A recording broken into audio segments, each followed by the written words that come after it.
Good morning, everyone, and welcome back to the channel. I'm Daryl, and this is Milling by Daryl. I hope everyone had a great weekend.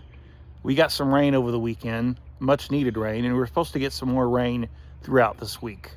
Today, I want to show you some of the different kinds of wood I mill and some milled planks and slabs so you can see firsthand how beautiful they are. So let's just start with some good old-fashioned walnut. It's very common here in Missouri, but it's such a beautiful wood. So this is what it looks like milled up. It's a hardwood, very, very pretty.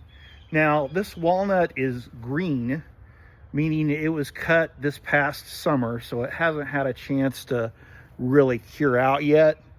And you can see that the bark is still on this wood. So as it starts to age a little bit, the bark will end up coming off. Very characteristic of black walnut. And then underneath the walnut, or underneath the bark, it's black. I'm assuming that's how they got its name. So then this very pretty wood is cherry. You can see kind of the different, well, you can actually see some of the wormholes in the cherry. Very sought after pieces with wormholes in them because people can do different things, put resin in them and make it look very pretty. But you can see the different patterns in the wood.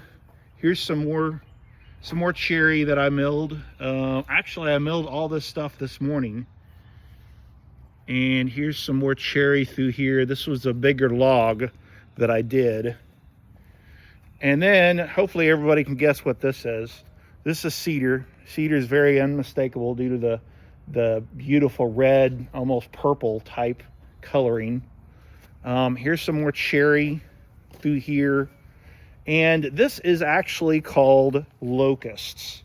Locust is a very, very hard wood, and it has about 1 inch long thorns on it. So you'll never forget it, because if you step on it, it'll go right through your foot. So you can see the different coloring in that cherry, how beautiful it is, or excuse me, locust, how beautiful it is. And then finally some more cherry through here. So this is what I've got on my trailer. This is actually blackjack oak, this big piece right here. I just got these yesterday. Here's some more cedar. Now all of this wood on here is very green. So meaning it was just cut, and it's essentially, it was alive last week and now they cut it. So we'll probably let this set for a little while. Here's some more blackjack oak. And then going over here, this is another kind of very hardwood. It's called Osage orange, or sometimes it's called bodark. And when you cut it, it has a very, very yellow tint to it, and it's kind of yellowish orange, very unmistakable. And it also has a unique kind of bark on it as well. This is pine. In Missouri we have a lot of pine trees, and up north we have pine trees. Here's another pine. This piece, this is boy, that's got to be an oak, some kind of an oak, maybe a white oak. This is a red oak here. We all know oak's a hardwood. This is actually a huge piece of white oak, and it's about 11 foot long.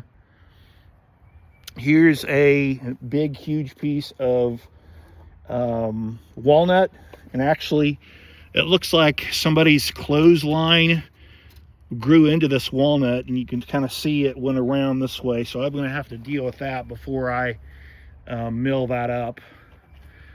This is what cherry looks like before it's milled. It's got a very unique kind of bark. This one actually happens to have a hole in it. And a lot of people like holes because they can, if I cut them into rounds, they love to make different things out of them. This is actually called sassafras. So it has a very root beerish type of smell, which I'm not a fan of root beer, but as soon as you start cutting it, you can smell it.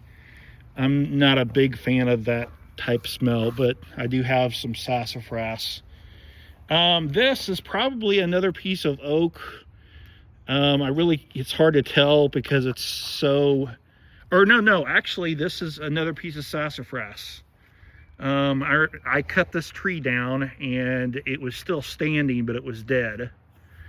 This piece here is called box elder. Sometimes you'll find beautiful coloring in it, like green and different shades of purple. And I'm kind of letting this one age a little bit. In my opinion, they just get more beautiful as they age. This is more walnut. It's very characteristic of walnut to have this dark circle and then this sapwood on the outside of it. Here's some more blackjack oak. And I believe this is just called black oak here. And show you some of the rest of my piles through here. Of course, this is a big piece of maple. I think everybody remembers the rounds. Here's some more walnut through here. These are all walnut. This is a walnut right by my mill. Not really sure what this piece is because it has no bark at all. I'll have to mill it up first and then try to figure out what that is. This is gonna be willow. Kind of letting that set. These pieces are again probably some kind of red oak. And then over here is another part of my wood pile. Got some hackberry. So hackberry has a very characteristic type of bark as well. And it drops little bitty red berries. And if you step on them, it hurts. So, and then this is another piece of big pine. This is what pine looks like whenever you take the bark off of it. Pine has a very, and it's a softwood, does have a unique smell. When you walk into Lowe's or Home Depot, you can smell pine. And then these are all black walnut through here. This is a piece of maple right here, this long piece, if you can see it. Maple's very pretty. It has a lot of spalting in it. This is a piece of hickory. Hickory is an extremely hard wood. It's a lighter color wood, but it is very, very beautiful. And then the rest of these pieces, here's some cherry through here, some more cherry, and then a little bit of cedar. So this is all kind of my stash of my logs and some of the pieces that I've milled up. So whenever I go get wood, I generally, take my truck and my trailer, and then I just winch it up, and then I bring it here and mill it up. But I always try to have a stockpile in case somebody wants a specific type of wood.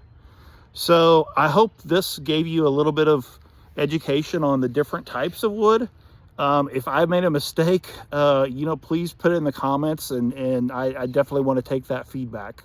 I do really appreciate your support watching my channel, and stand by for tomorrow. We'll have another episode of Milling by Daryl.